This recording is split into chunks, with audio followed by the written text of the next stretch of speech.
Hier soir, j'étais à Notre-Dame de Paris pour accompagner ma nièce qui a 36 ans et qui recevait avec 340 autres confirmants la confirmation pour les adultes des mains du cardinal 23 et des évêques auxiliaires. Et à l'appel des noms de ces 340 personnes, il m'est apparu quelque chose dont le récit de la Pentecôte nous rend témoignage. Chacun entendait parler dans sa propre langue les merveilles de Dieu. Et le cardinal 23, dans son homélie, l'a bien rappelé. Vous savez que lorsque l'on demande le sacrement de la confirmation, que ce soit pour les jeunes en âge scolaire ou bien pour les adultes, on doit écrire à l'évêque. Et il a cité ainsi un certain nombre de témoignages de personnes, au fond, qui ont cheminé vers la confirmation des adultes, mais de façon très différente. Pour les uns, ça a été un événement dramatique qui les a mis en chemin. Pour d'autres, ça a été leur conjoint qui les a interrogés, ou le fait d'avoir un enfant en âge d'être catéchisé qui pose des questions. Un autre, c'est une rencontre avec un ami, que sais-je. Chacun entend parler dans sa propre langue. Et lorsqu'il s'agit de langue, il ne s'agit pas simplement d'idiomes, de langues comme nous pourrions les définir aujourd'hui. Chacun entend parler dans la mesure où il est capable d'entendre. Et je trouve ce qui est formidable avec ces confirmants, mais aussi avec chacun d'entre nous, c'est que l'Esprit Saint, comme le dit très bien saint Paul aux Romains, parle à notre esprit. Il nous parle il nous parle et il nous fait comprendre des choses que le voisin ne comprend pas.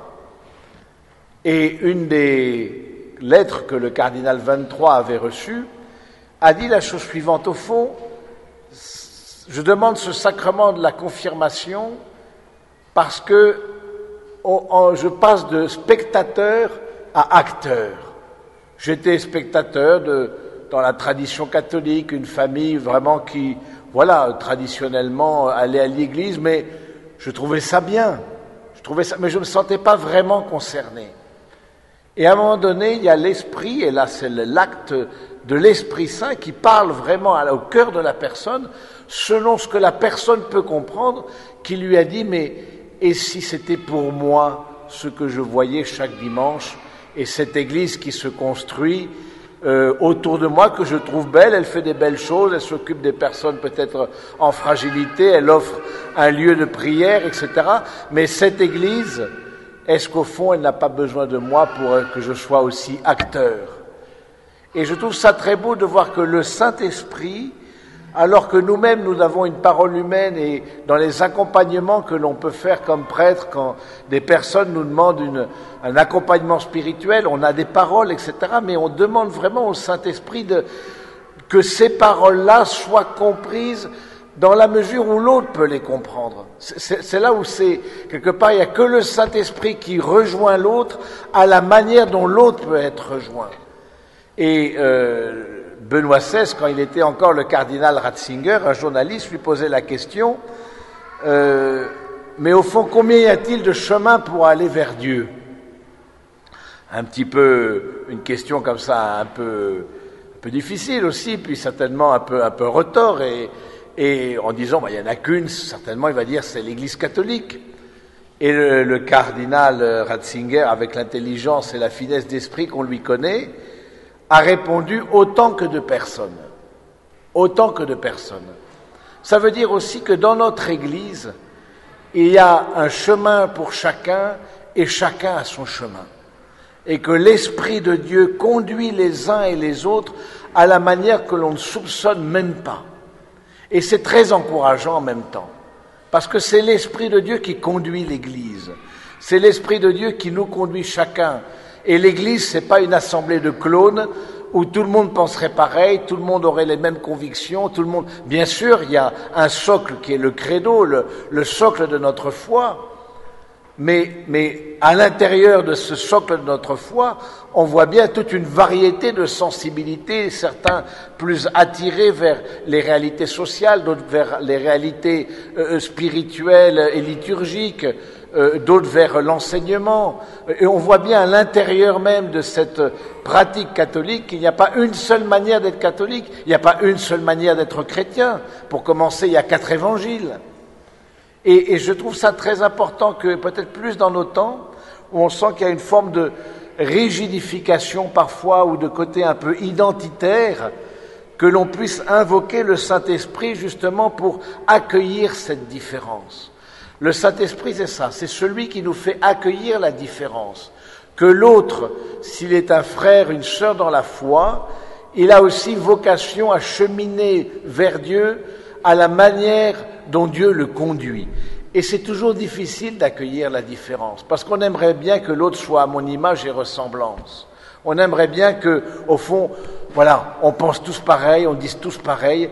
Ça, c'est pas une église. À la limite, c'est une secte, mais c'est pas une église. Pas l'église de Jésus-Christ. Et donc, je crois que le Seigneur, à travers son Esprit Saint, c'est ce que nous avons prié dans la séquence, Veni Sancte Spiritus, justement, c'est assouplit ce qui est raide, réchauffe ce qui est froid. Et puis, voilà, il nous demande, l'Esprit Saint travaille notre cœur et nous demande aussi de nous servir aussi de notre cœur et de notre intelligence pour pouvoir le suivre. Et cet Esprit Saint, au fond, il nous donne cette grâce particulière de découvrir à l'intérieur de notre vie la manière dont Dieu agit. C'est ce qu'on appelle l'émotion du Saint-Esprit. Il faut avoir cette attention intérieure, d'où l'importance d'une vie spirituelle, mais justement pour découvrir l'émotion du Saint-Esprit. Est-ce que le Saint-Esprit, on le reconnaît à chaque fois qu'il y a une œuvre de bien, que ce soit à l'intérieur de l'Église ou à l'extérieur de l'Église, mais justement, faut-il encore être attentif? On voit bien notre monde agit par distraction alors que Dieu agit par attraction. Il nous attire à l'intérieur. Et il y a des choses qui font déclic, il y a des choses on voit des appels, mais ça c'est l'Esprit qui parle à notre esprit. Mais si on est hors de nous-mêmes, vous comprenez bien, si on est hors de nous-mêmes, dans le sens si on est dans un activisme forcené, si on prend pas le temps d'une pause, si on prend pas le temps d'une rencontre avec Dieu, vous comprenez bien que ce sera bien difficile d'écouter l'appel de l'Esprit Saint. Parce que tout simplement, on ne sera pas là au rendez-vous lorsque la grâce passe et quelque chose, au fond, nous échappera. Ça veut dire aussi, si l'Esprit nous fait passer de spectateur à acteur, cet Esprit aussi nous invite à changer de comportement, au fond nous fait évoluer. Et peut-être que dans cette séquence de Pentecôte que nous venons de chanter, justement, on peut voir qu'est-ce qui est encore souillé, qu'est-ce qui est aride, qu'est-ce qui est blessé, qu'est-ce qui est raide, qu'est-ce qui est froid, qu'est-ce qui est faussé, et que l'Esprit peut venir habiter, corriger, pour que nous soyons plus à l'image, à la ressemblance de Dieu. Oui, frères et sœurs, chaque fois que nous avons des doutes, invoquons l'Esprit Saint. Chaque fois que nous avons des difficultés à accueillir cette réalité, invoquons l'Esprit Saint, puisque, comme nous le dit Jésus lui-même, il sera toujours avec vous. Et la manière dont le Christ est toujours avec nous, c'est par son Esprit. Moi, je suis avec vous tous les jours jusqu'à la fin du monde. Eh bien, c'est précisément par l'Esprit Saint que Jésus, l'Esprit du Christ, envoyé du Père, l'Esprit du Christ est toujours avec nous jusqu'à la fin du monde. Et c'est très important aussi que quand on voit le bien qui se fait autour de nous, d'un croyant, d'un non-croyant, de quelqu'un qui est en chemin, de quelqu'un qui est ou un peu loin, etc., qui pense pas comme nous, mais quand on voit le bien qui se fait autour de nous, sachons dire, moi, comme croyant, je reconnais là l'œuvre de l'Esprit Saint dans ton cœur.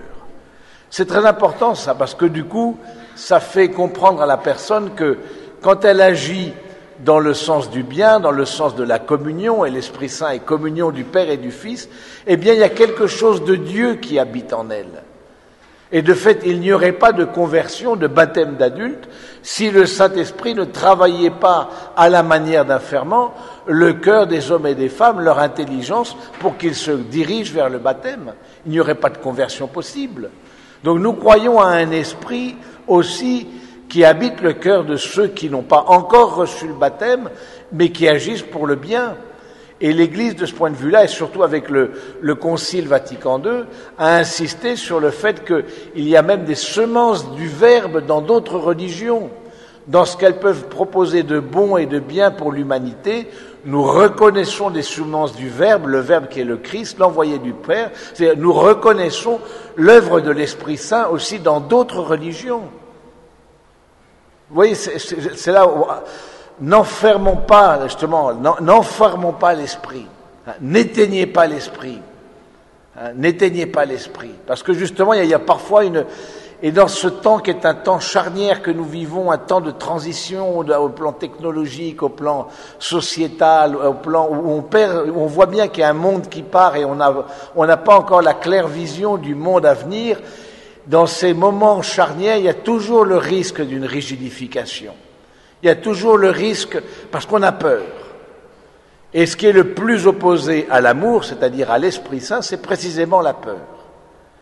Et donc c'est précisément l'Esprit Saint qu'il nous faut demander pour accueillir ces mutations que nous voyons.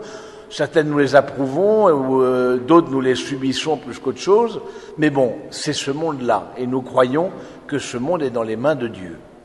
Et que Dieu aura le dernier mot. Alors oui, ça demande justement par rapport à ça une vraie attitude d'écoute de ce que le Seigneur peut manifester, ce que le Concile a appelé les signes des temps. Mais pour ça, faut être à l'écoute de l'Esprit Saint. Faut être à l'écoute parce que si on met trop l'esprit dans les cases et on dit du coup on est plus attentif. On est plus préoccupé par les cases que par l'esprit. Ah oui, nous savons de façon certaine que l'esprit est par exemple dans les 7 sacrements. Mais l'esprit ne se limite pas à 7 sacrements, c'est l'évidence. Mais nous savons qu'il est là. Et de fait, nous allons invoquer sur les oblats, sur le pain et le vin, nous allons invoquer l'esprit pour qu'il devienne le corps et le sang du Christ. Il est là aussi au moment de notre baptême, de notre confirmation, et ceux qui ne l'auraient pas reçu peuvent poser la question, mais est-ce que le Seigneur ne m'appelle pas, justement pour une vie dans l'esprit plus complète, à avoir cette attitude d'attention, à demander au Seigneur vraiment sa grâce. Alors, frères et sœurs, demandons nous-mêmes, pour nous-mêmes et ceux dont nous avons la responsabilité, cette clairvoyance, justement, pour que au-delà des peurs qui peuvent nous habiter, qui sont parfois légitimes, qui sont humains, mais sachons, comme le dit la séquence, écouter l'hôte très doux de nos âmes. Amen.